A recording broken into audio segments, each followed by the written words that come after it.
এই বহরমপুরে আমি জায়গার নাম বলবো না, মা বেটা, দুজন মা বেটা, যদিও তারা অমুসলিম, একটা বিল্ডিং কিনেছে।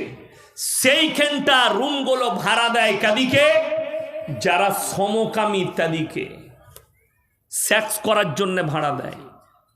নাউজবিল্লাহ বলেন। প্রশাসন কিছুই করতে পারবে না। কেন? ভারত সরকার সমকামীর রায় দিয়ে দিয়েছে যে ভারতে যারা সমকামী হবে তারা বাঁচতে পারবে।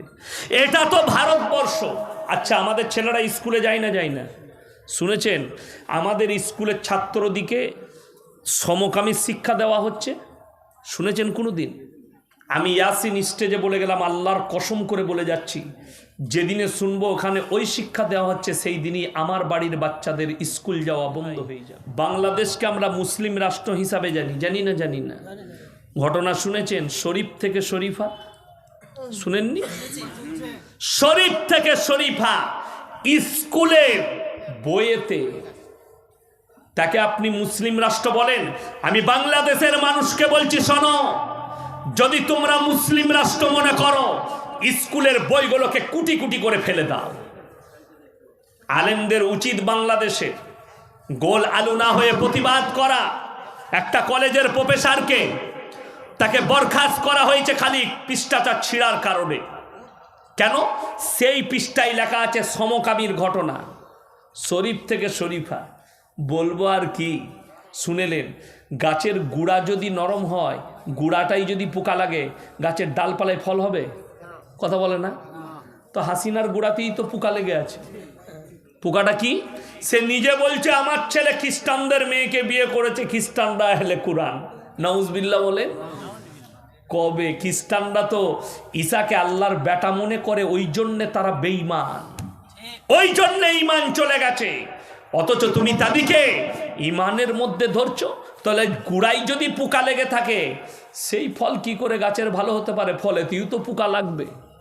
তো এই শরীফ থেকে শরীফা পোকা লাগা। আচ্ছা, ভারতে শুনেছেন হিন্দু হোক, মুসলিম হোক, দলিত হোক, আদিবাসী হোক, যারাই বসবাস করছে, শুনেছেন যে ভারতবর্ষের যে কোনো ধর্মের মেয়েরা ন্যাংটো হয়ে রাস্তায় প্রতিবাদ করেছে? কথা বলে না? শুনেননি? কোনোদিন ঘটে নাই? আল্লাহ জানে না ঘটবে নাকি। বাংলাদেশে 2 বছর আগে কিছু মেয়ে পোশাক নিয়ে তারা বলছে আমরা ন্যাংটো ঘুরে বেড়াবো, ন্যাংটো হয়ে প্রতিবাদ করেছে রাস্তায় বাংলাদেশে। মুসলিমদের মেয়ে, অমুসলিম নয়। কাদের মেয়ে বললাম? মুসলিমদের মেয়ে। শুনেলেন? আপনারা হাত তুলে বলুন আমাদের বাচ্চাদিকে দিনী শিক্ষা দেবো, জোরে বলুন ইনশাআল্লাহ। আপনি হারাম হালাল কি বুঝলেন? দেখুন, দোয়া কবুলিয়াতের জন্য প্রথম শর্ত যেটা ইসলামে রাখা হয়েছে, দোয়া কবুলিয়াতের জন্য প্রথম যে শর্তটা আছে, সেই শর্তটা কি জানেন? কি? হালাল খাদ্য। তবে আপনার দোয়া কবুল হবে হালাল খাবার খেলে।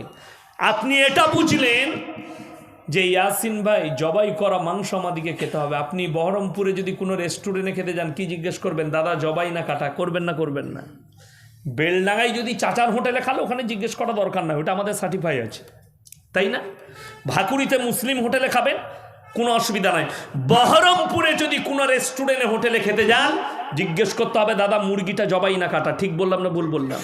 কলকাতাতেও জিজ্ঞেস করতে হবে। কেন? আপনার জন্য শর্ত হচ্ছে হালাল খাবার। আপনি এটা বুঝলেন যে জবাই করা খাবার খেতে হবে। সকালবেলায় কাঁটা বাগানে গিয়ে মুরগির মাংস কিনবেন, বলছেন এই জবাই করা 1 কিলো মাংস দে তো। আপনি কিনবেন জবাই করা মাংস, কিন্তু টাকাটা আবার সুদের টাকা, সেই একই মাল দাঁড়িয়ে গেল। কথাটা বুঝাতে পারলাম? এরপর যদি সুদের বায়ান করি, সকালবেলায় কাঁটা বাগানের চায়ের দোকানে সুদখোররা এক কাছে বসে বলবে বাজে মলবি এনে নিবে, বলবে না? ওই মাল কটা গাল দিবে। কোরআন বলছে ওয়াহাল্লাল্লাহুল বাইয়া ওয়া হাররামার রিবা, হে আমার নবী, আমি সুদকে হারাম করেছি আর ব্যবসাকে হালাল করেছি। জোরে বলুন সুবহানাল্লাহ। ব্যবসাটা কিন্তু ব্যবসার মতো হতে হবে। ব্যবসা হালাল বলে এটা নয় যে দাঁড়ি মারবেন। আমাদের দেশের লোক খুব গোলমাল। আপনি যদি বহরমপুরে রাতের বেলায় দেখবেন সারা রাত ফলের দোকান খোলা থাকে না? আমি একবার ইসলামপুর থেকে জলসা করে আসছি, বাড়ি যাব, তো আমি আমার ড্রাইভারকে বললাম ফলওয়ালার কাছে দাঁড় করা। তো মুসলিম ছেলে, আমি বললাম ভাই কত করে আপেল কিলো দিচ্ছ? বললে হুজুর 130 টাকা। আমি বললাম 90 টাকা হবে না? এত কম লিবেন আপনি? হ্যাঁ, নিয়ে এলেন। আমি 3 কিলো দাও। 3 কেজি দিয়েছে। ঘরে নিয়ে গেছি, আমার মা বলছে বাপ ওজনে কম আছে মনে হচ্ছে। আমি মাদ্রাসায় চাল ওজন করে বোর্ডিংয়ে, কম্পিউটার কাঁটা নিয়ে গিয়ে ওজনে চাপালাম, দেখলাম 2 কেজি 600, 400 মাল নাই। তারপরে আবার 1 সপ্তাহ পরে দাঁড়াইছি, আমাকে বলছে হুজুর ভালো আছে, তারপরে কেমন দিয়েছি বুঝেছে। আমি তাকে বললাম বাবা তোমার আপেলটা 400 কম ছিল কি গো? কম হতেই পারে না। আমরা কিয়ামতের দিনে দেখে নেবো গো, ফেরত নেবো এটা। যারা মনে করেন 1 গ্রাম, যারা ব্যবসা করেন আলু পেঁয়াজ সবজি ওজন বিক্রি করেন, ওজনে মাল 1 গ্রাম বেশি দিবেন আমার ভাই, 1 গ্রাম কম দিবেন না। যারা কম দিবে তাদের নেকি কেটে তাদেরকে পূরণ করা হবে।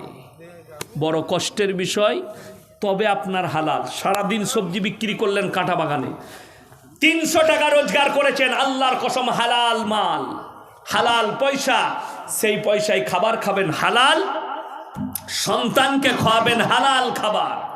এরপর বলে দিই, সারাদিন কোনো কাজ নাই, ভাকুড়ি চায়ের দোকানে বসে আছেন, সুদের ওপরে 5 লাখ ছড়িয়ে রেখেছেন। বুঝতে পেরেছেন? সকাল হলেই 10,000 পকেটে সুদের টাকা। লোককে বলছে আমি খাসির মাংস এনেছি, ইলিশ মাছ খাও আর খাসির মাংস খাও, তুমি দেশি মুরগি খাও আর যেটা খাবে খাও।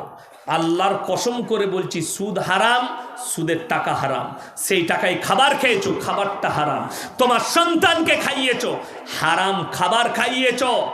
সেই হারামের পয়সায় খাবার খাইয়েছো, সেই টাকায় কখনো নেক সন্তান তৈরি হতে পারে না।